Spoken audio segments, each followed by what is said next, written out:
অন্যের জন্য শুভ কামনা করলে এটা ফিরে নিজের দিকে আসে, এটা খেয়াল রাখেন। এটা একটা লাইফ হ্যাকস শেয়ার করতেছি, আজীবন কাজে লাগবে। অন্যের জন্য যেটাই ভালো কামনা করবেন এটা ঘুরে আপনার দিকে আসবে। অনেকে বলে হুজুর ওর জন্য দোয়া করে আমার কি লাভ?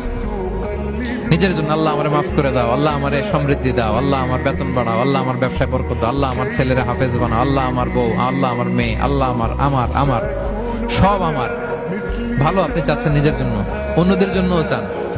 আল্লাহ আমার সব ভাইদেরকে মাফ করো, আল্লাহ আল্লাহ আমার গোটা মুসলিম উম্মাকে তুমি বরকত দাও, কল্যাণ দাও, নেতৃত্বে আসার তৌফিক দাও, আল্লাহ সবাইকে সুস্বাস্থ্য দাও।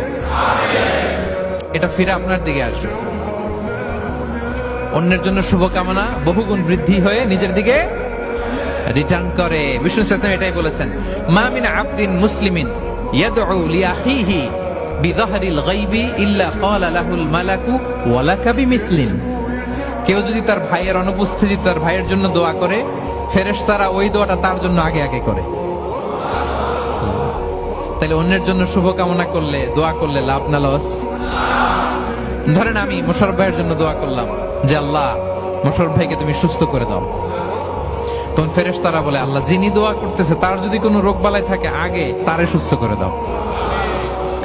ধরেন আমি বেলায়েত ভাইয়ের জন্য দোয়া করতেছি, আল্লাহ বেলায়েত ভাইয়ের এই সমস্যা আল্লাহ তুমি দূর করে দাও, ফেরেশতারা বলবে আল্লাহ যিনি দোয়া করতেছে তার যদি এই সমস্যা থাকে আগে তারে এটা দূর করে দাও। ধরেন আমি দোয়া করলাম আল্লাহ আমার এই ভাই, আল্লাহ সে গরিব, তার অর্থের বড্ড অভাব, দারিদ্রতা, আল্লাহ তুমি আমার ভাইয়ের দারিদ্রতা দূর করো। ফেরেশতারা বলে ওয়ালাকা বিমিসলিন, তোমার জন্য এটা, মানে আল্লাহ যিনি দোয়া করতেছে তার যদি অর্থের প্রয়োজন থাকে আগে তার দারিদ্রতা দূর করে দাও। তাহলে বলেন তো অন্যের জন্য দোয়া করলে লাভ না লস? অন্যের জন্য ভালো দোয়া করলে এটা নিজের দিকে আসে। কিসের দিকে আসে?